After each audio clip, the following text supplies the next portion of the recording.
Hello et bienvenue dans Mode d'emploi, le podcast incontournable des marques engagées. Je suis Audrey, styliste, consultante et hackeuse au service des entrepreneurs mode et lifestyle.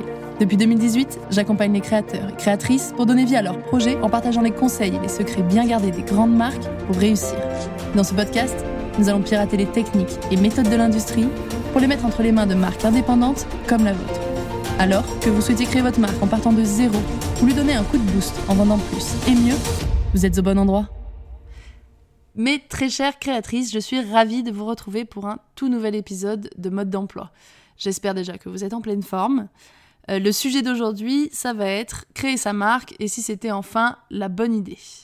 Alors la création de marque, c'est clairement un des sujets principaux de ce podcast, un des piliers.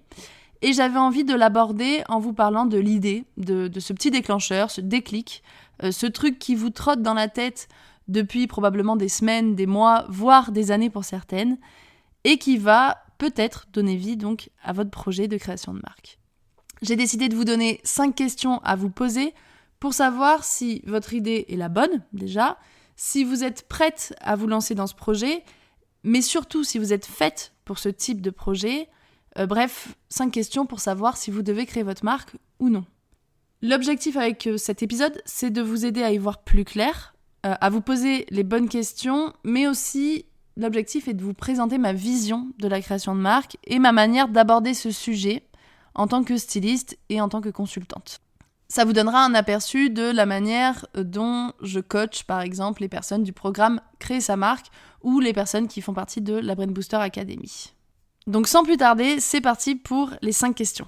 La première, ça va être d'où vient mon idée, quelle est son origine ? Créer une marque, il faut savoir que c'est avant tout répondre à une demande, à un besoin ou à une envie. Ça, on va y revenir dans quelques secondes. Mais en tout cas, peut-être que vous avez, ressenti un besoin. Peut-être que vous avez eu l'idée suite à votre propre expérience, à une problématique que vous avez rencontrée. Ou peut-être que vous avez découvert une problématique fréquente autour de vous et qu'en cherchant une réponse, donc un produit qui répond à ce problème sur le marché, vous n'avez pas trouvé et vous vous êtes dit j'ai bien envie de le faire moi, ou en tout cas pourquoi pas le faire moi. Ça, c'est l'origine, c'est les prémices, c'est la source de votre idée. Et du coup, 2 options vont se poser. C'est savoir si votre marque, votre idée, est une marque médicament ou une marque vitamine. Alors, je m'explique, ça, c'est un concept que j'utilise moi, mais je ne sais pas s'il est utilisé par d'autres personnes ou non. Mais je vais expliquer. Donc, une marque médicament, c'est une marque qui va répondre à un besoin, à un problème, et qui soigne, en gros. Comme par exemple les culottes menstruelles ou les marques de vêtements d'allaitement, ça répond à une, entre guillemets, vraie problématique, c'est-à-dire on a un vrai besoin à résoudre ou un problème à résoudre. Une marque vitamine, elle va répondre à une envie. Le produit qu'elle propose, c'est un truc en plus, c'est du plaisir. Elle ne soigne pas, mais elle booste. Elle va booster par exemple la confiance en soi, elle va booster le besoin de confort, etc. Donc ça, c'est le cas de beaucoup de marques de prêt-à-porter qui vont mettre en avant un besoin d'appartenance à un style, à un groupe social, etc. Ça, ce sont des marques vitamines. Donc vous pouvez déjà réfléchir au type de marque que vous voulez créer et prendre note de ce type de marque. Est-ce qu'on est sur une marque médicament ou une marque vitamine et d'où vient votre idée ? Comprendre l'origine de votre idée, ça va vous aider pour répondre à la question suivante. La deuxième question, donc, c'est qui d'autre est intéressé par mon idée ? Qui est ma cible et est-ce que je suis capable de la toucher ? C'est-à-dire que vous pouvez vous demander si vous connaissez d'autres personnes qui ont ressenti ce problème, qui ont rencontré ce problème ou qui ont eu cette envie et ce besoin. Est-ce que c'est que vous ? Est-ce que vous connaissez au contraire un groupe assez large de personnes qui seraient donc potentiellement intéressées par votre produit ? Est-ce que vous faites vous-même du coup partie de votre cible ? Si vous avez, ressenti ce besoin, c'est que vous faites probablement partie de cette cible. Et si c'est pas le cas, qui connaissez-vous autour de vous qui en fait partie ? Est-ce que vous vous dites, j'ai telle amie, elle a tel besoin, c'est peut-être même elle qui vous a donné l'idée, et donc elle fait partie de votre cible. Et en réfléchissant donc à votre cliente idéale, à votre cible, êtes-vous capable d'aller la chercher, d'aller la toucher et d'aller lui parler ? Parce qu'il faut savoir que c'est comme ça qu'une marque fonctionne et rencontre le succès. On va créer une communauté autour d'un univers, autour d'un produit ou de plusieurs produits, ou autour d'un besoin, d'une problématique, d'un combat, etc. Et en créant cette communauté, on va la faire adhérer à notre univers. On va aller la chercher, on va aller lui parler, on va aller la toucher en plein cœur et c'est ce qui va faire qu'elle va avoir envie d'acheter et d'adhérer à votre marque. Donc en vous posant la question de est-ce que je connais des gens qui sont intéressés, est-ce que j'en fais moi-même partie, est-ce que je suis capable d'aller lui parler, parce que si vous en faites partie, c'est bien plus simple d'aller trouver cette cible et d'aller la convaincre que si vous n'en faites pas partie. C'est pas impossible, mais c'est beaucoup plus difficile. Donc en répondant à cette question, ça va vous permettre d'évaluer le taux d'effort à fournir pour aller toucher votre cible et la difficulté ou non à faire connaître votre marque. On passe ensuite à la troisième question qui est quelles sont mes compétences, qu'est-ce que je suis capable de faire et quels sont mes points forts. Ça, c'est une question que je pose souvent lors des appels découvertes, donc qui sont des appels où je vais échanger avec une personne qui a un projet, qui a une idée, peut-être comme vous, et je vais très souvent poser la question de quel est votre métier actuel ou quelles sont vos études, dans quel milieu vous évoluez, quel milieu professionnel vous évoluez actuellement. C'est pas pour savoir si la personne elle est du milieu de la mode ou non, puisque en général d'ailleurs c'est des personnes qui ne sont pas du milieu de la mode, puisque c'est des appels qui sont dédiés au programme Créer sa marque qui est fait pour les personnes étrangères à cette industrie. Mais c'est surtout pour savoir en fait quels sont les domaines et les compétences qui vont rouler pendant le projet, c'est-à-dire sur lesquels vous n'allez pas passer toute votre énergie, quels sont ces domaines qui vont être faciles, qui vont être plus simples, et donc on élimine en fait dans le projet, c'est-à-dire qu'on sait que ça, on va y passer un peu de temps, mais qu'on va pas y passer toute l'énergie. Puisque pour tout le reste, donc tous les domaines où vous n'avez pas encore les connaissances et les compétences, bah là pour le coup il suffit de vous former, il suffit d'apprendre et de vous former sur ces sujets-là. Peu importe d'ailleurs les sujets, il existe des formations aujourd'hui pour tout. Franchement, on trouve tout en ligne, on peut se former en autonomie ou être accompagné. Mais voilà, pour tout ce que vous ne connaissez pas encore, il suffit de trouver l'accompagnement qui vous convient et la formation qui vous conviendra.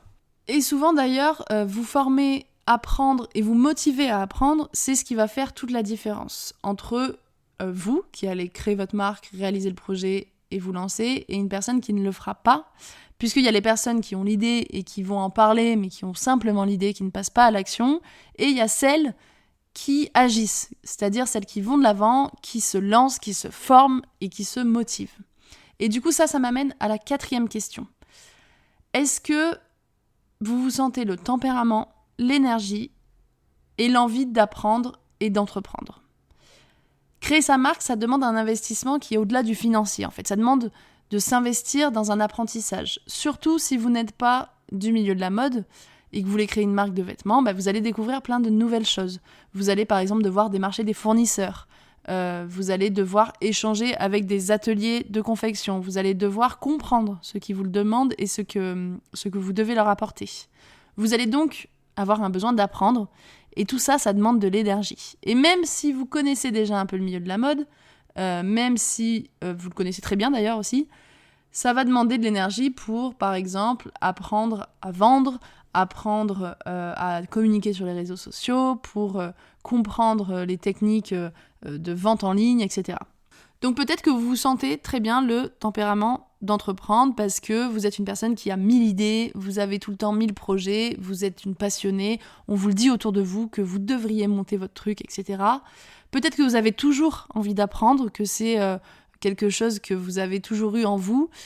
Peut-être que quand quelque chose vous inspire, vous êtes du style à vous donner à fond, vous êtes du style à y passer des journées et des nuits entières pour avancer dans ce projet ou pour apprendre sur cette chose qui vous inspire et qui vous passionne. Ça, ce sont des signes qui, en général, montrent que vous avez l'énergie de vous lancer dans un nouveau projet et dans un projet du type création d'une marque de vêtements. Si vous n'avez pas ces signaux-là, c'est pas très grave, parce que vous n'êtes pas obligé de vous lancer déjà, parce que vous n'êtes pas obligé de vous lancer tout de suite, ou en tout cas pas comme ça.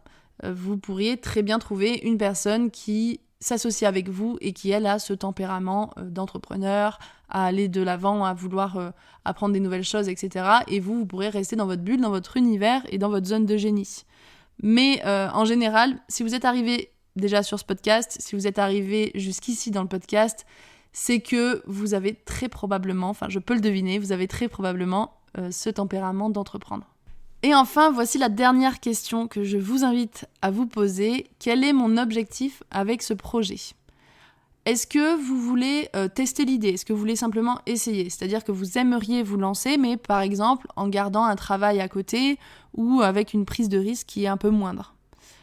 Est-ce qu'au contraire, vous voulez quitter votre job, vous voulez absolument vous lancer et vous devez du coup faire en sorte que ça fonctionne. Ceci n'est pas un test, c'est-à-dire que c'est le projet de vos prochains mois, prochaines années.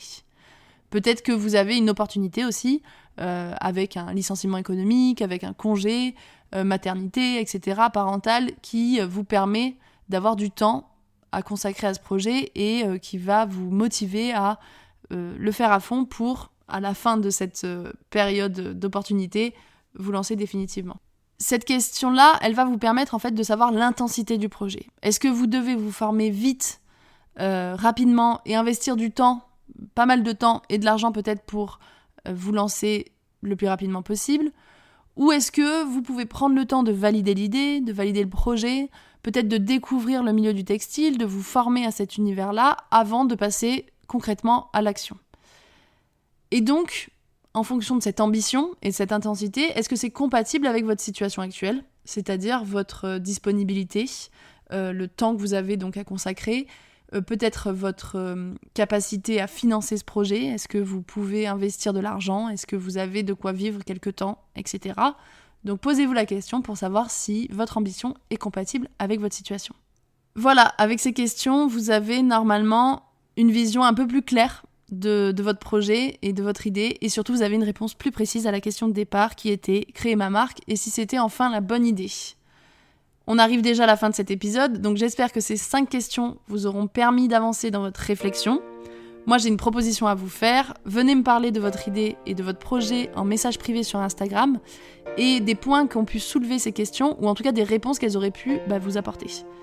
Si cet épisode vous a plu, laissez-moi 5 étoiles et un commentaire. Déjà, ça me donne beaucoup de motivation, mais surtout, ça aide le podcast à se faire connaître. Et on est au tout début du podcast, donc j'en ai vraiment besoin. Mes très chères créatrices, merci d'avoir été à l'écoute. Continuez de transformer vos rêves en réalité. Prenez soin de vous et à bientôt pour un nouvel épisode.